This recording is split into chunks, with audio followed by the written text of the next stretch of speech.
ہم تشریف لائیں گے تو ان کے ذریعہ یہ زمین عدل و انصاف سے پر ہو جائے گی، جیسے ظلم و جور سے پر تھی۔ ظلم و جور ختم ہو جائے گا اور عدل و انصاف سے پر ہو جائے گی۔ لہذا اس کا تقاضا یہ ہے کہ ہم جو اس امام کو مانتے ہیں، ان کے منتظر ہیں، تو ہمیں ظلم و جور کے خاتمے کے لیے جدوجہد کرنی چاہیے، کوشش کرنی چاہیے۔ اور اس کا طریقہ یہ ہے کہ ہمیں علمی مراکز کو مضبوط کرنا ہے، ہمیں زندہ قوموں کے اندر اپنا مقام پیدا کرنا ہے۔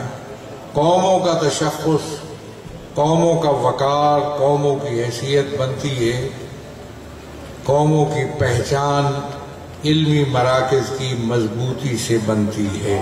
اگر ہم اپنے علمی مراکز مضبوط کریں تو اس کے ذریعہ ہم تشیع کی بہتر سے بہتر شناخت دنیا کے سامنے پیش کر سکتے ہیں، ہم تشیع کے خلاف ہونے والی سازشوں کا خاتمہ کر سکتے ہیں۔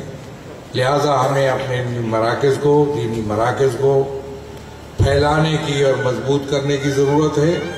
اور جب ایک علمی مدرسے کی طرف سے امام ولی عصر کے حوالے سے ایک جشن ہم منعقد کر رہے ہیں، تو اس کے ساتھ ہمیں ظلم و جور کے خاتمے کے لیے بھی اور اس جدوجہد کے لیے بھی آمادہ ہونا چاہیے۔ ہم کسی زیادتی کو برداشت نہیں کریں گے اس ملک کے اندر۔ جو بھی اقدامات ایسے ہوں گے جو ظلم میں شمار ہوتے ہیں یا زیادتی میں شمار ہوتے ہیں، ہم ان کو قبول کرنے کے لیے تیار نہیں ہیں۔ ان کے خلاف ہم تسلسل کے ساتھ آواز اٹھاتے رہیں گے۔ ملک کے اندر جو ناانصافی ہے، عام آدمی کو اس کا حق نہیں مل رہا، عام آدمی کی عزت و وقار موجود نہیں ہے، اس کی توہین ہوتی ہے، اس کی تذلیل ہوتی ہے۔ جہاں جس ادارے میں جاتا ہے اس کے وقار کو اور حیثیت کو مد نظر نہیں رکھا جاتا۔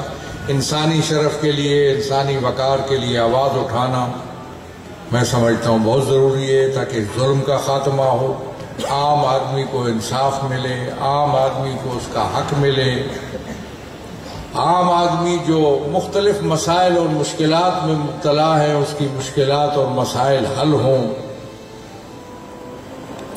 غربت ہے، جہالت ہے، بیماریاں ہیں، بے روزگاری ہے، اس کے خلاف جدوجہد کرنا میں سمجھتا ہوں کہ ولی عصر کو، امام زمان کو ماننے کا تقاضا یہ ہے کہ ہم اس ظلم کے خلاف جہاد کو، آواز اٹھانے کو، جدوجہد کرنے کو ہم جاری رکھیں۔